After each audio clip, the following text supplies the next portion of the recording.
Bonjour à tous et bienvenue sur minimachine.net. Aujourd'hui on va parler de Windows 10, de la dernière build de Windows 10 qui permet de retourner à des définitions d'écran assez basses, le 1024 par 600. Alors est-ce que c'est une bonne nouvelle? Je ne sais pas. Je ne sais pas parce que je ne pense pas que Microsoft ait en tête de vous laisser faire joujou à nouveau avec des netbooks. Aujourd'hui, je vais vous parler de recyclage de netbooks. À mon avis, l'idée derrière la tête de Microsoft, si Windows 10, la version finale, accepte encore le 1024 par 600, c'est plutôt d'aller lorgner du côté des tablettes vraiment low cost avec des dalles qui seront pas forcément très réjouissantes. Moi, je vous déconseille de toute façon d'acheter du 1024 par 600 en définition de dalle sur des tablettes. Mais avec ce type de produit, Microsoft pourrait vraiment concurrencer Android avec des tablettes sous les 99 € largement, mais franchement bas de gamme. Donc moi, ce qui m'intéresse avec Windows 10, dans cette nouvelle version, c'est de pouvoir recycler un netbook. Alors, j'ai ressorti un NC10 de Samsung, qui est quasiment dans son état d'origine, mis à part qu'il est sale et qu'il a fait plusieurs fois le tour de la planète avec moi.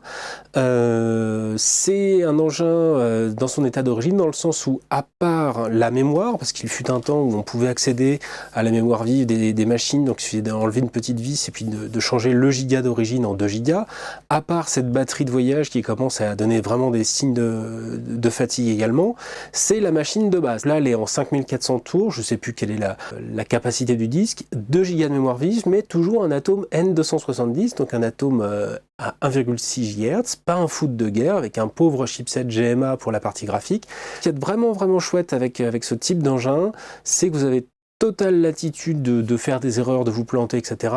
C'est pas très grave. Et ça va vous permettre de prendre en main aussi Windows 10 de façon assez intéressante. Malgré tout, malgré le fait que ça soit pas forcément un foot de guerre, c'est une machine sous Windows 10 qui va vous permettre de faire des choses assez sympathiques. Alors on va tout de suite la démarrer. Je vais lui brancher un petit câble d'Alim tout simplement parce que je pense que la batterie donne des signes de vieillesse. Je lui branche une souris également pour plus de praticité de l'ensemble et on va tout de suite regarder ce que ça donne. Je l'ouvre et on va faire un premier démarrage. Alors comme je vous le disais, elle n'est pas sous SSD. Le démarrage de Windows 10 est vraiment fulgurant par rapport à ce qu'on avait avant. Donc je la démarre et je vais avoir un premier écran Samsung, un second écran Microsoft et on devrait très vite se retrouver sur l'interface d'invite pour s'identifier. Alors je vais vous passer ça. Voilà, j'ai mon bureau, enfin j'ai pas mon bureau, j'ai l'écran d'accueil. Je vais aller taper mon mot de passe. Donc ça c'est vraiment sympa. Et alors la mise en veille, quand vous mettez en veille prolongée, donc quand vous refermez le capot de votre... Voilà, c'est fait. Quand vous faites une vraie mise en veille, vous retrouvez le capot fermé, vous rouvrez, etc. C'est 4 secondes avec cet engin. Vous pouvez évidemment vous passer de mot de passe et vous avez une machine qui peut venir vous aider à faire énormément de choses. Alors plusieurs chose sympa. D'abord, tout est reconnu. Tout est reconnu par Windows 10, à part les solutions spécifiques. Donc ici, le Wi-Fi est reconnu, le son est reconnu, l'écran, tout s'affiche, même la webcam fonctionne.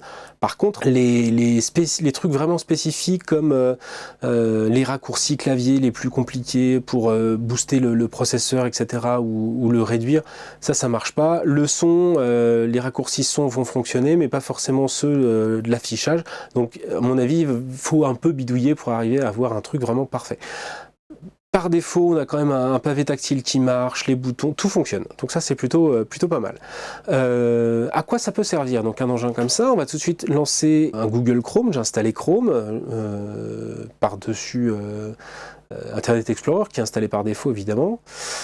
Je vais installer Chrome, j'ai installé Chrome et je vais aller voir du côté de Minimachine, voir comment ça se passe. Voilà, minimachine.net, et ça devrait se charger relativement vite. On va regarder ce que ça donne. J'espère que vous voyez bien. Voilà, donc ça se charge plutôt vite. Minimachine, c'est une page qui est assez légère. Je l'ai voulu comme ça. Donc voilà, ça s'est chargé vraiment plutôt pas mal. On va aller voir sur le site du Monde qui est beaucoup plus gourmand en... Alors les titres s'affichent vite, les images ça va être un peu plus long. Il y a beaucoup de choses à afficher. Donc vous pouvez voir, hein, c'est lent, mais ça s'affiche. Ça finira toujours par s'afficher. Après, il faut voir si vous supportez ça, si vous supportez cette attente. Mais en tous les cas, c'est très très propre. En 1024x600, ça reste exploitable sur ce type d'engin. C'est plutôt pas mal. D'ailleurs, à aparté, on voit bien que Microsoft a décidé, enfin la vieille équipe dirigeante de Microsoft a décidé de foutre à la poubelle les netbooks en ringardisant totalement le 1024x600, ce qui n'était pas forcément un mal, hein.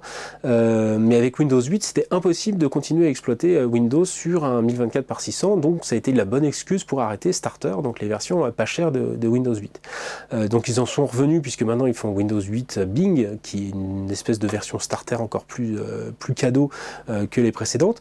Mais il y a une semaine, je pouvais absolument pas faire ceci, par exemple, c'est-à-dire lancer l'application météo. Voilà, et ça me disait qu'il me fallait une résolution au-dessus, c'est-à-dire 1366 par 768 pour pouvoir afficher cette appli météo.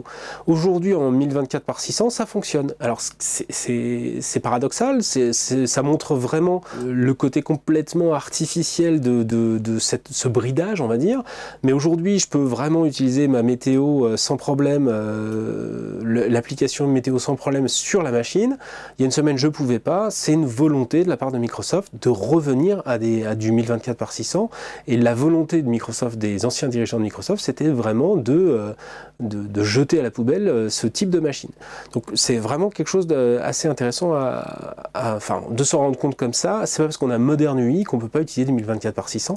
Ça s'affiche quand même très très bien pour des applications qui étaient soi-disant impossibles à exploiter sous Modern UI avec ce type de définition.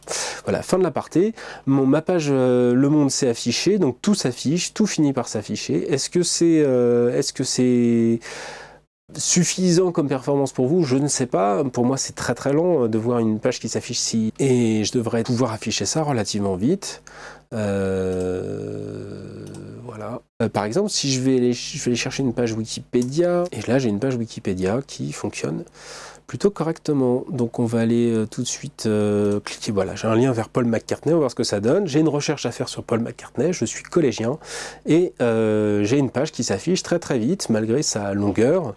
Donc c'est plutôt pas mal.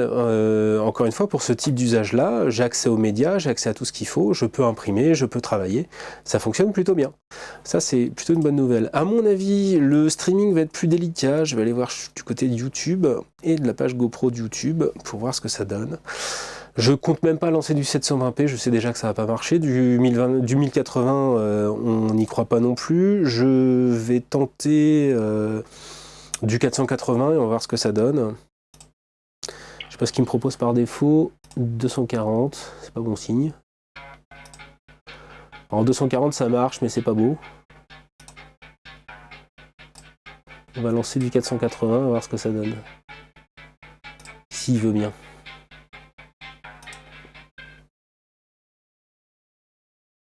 On va tenter de le passer en plein écran après.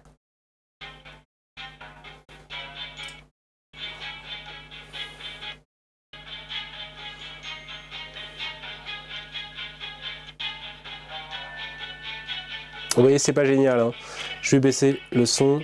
En 480, c'est pas génial, c'est saccadé, c'est pas grave. Je pense que ça sera la même chose en vidéo avec un fichier que vous allez télécharger. Ce sera jamais une machine vidéo, ça sera pas assez optimisé pour ça. C'est dommage, mais voilà, on peut pas demander à des machines qui n'étaient pas capables de le faire sous Windows XP de devenir des monstres sous Windows 10. Il n'y a pas de magie, hein. C'est juste pas possible. Je vais essayer quand même de le passer en dessous, mais en dessous de 480p, c'est vraiment moche. Alors ça peut être bien pour du documentaire, en 360, je sais pas ce que ça va donner. Ça peut être bien pour du documentaire, encore une fois, ou en 360, ça va.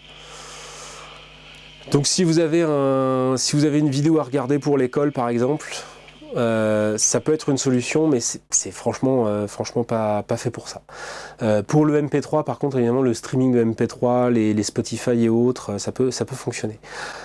Donc ça, c'était une base.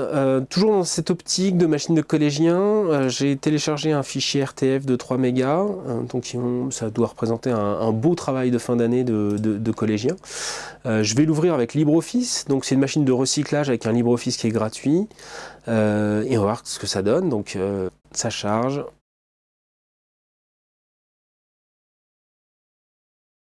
Ça met un peu de temps, donc c'est franchement moins rapide que les atomes de maintenant, vraiment moins, c'est quasi instantané sur un atome aujourd'hui.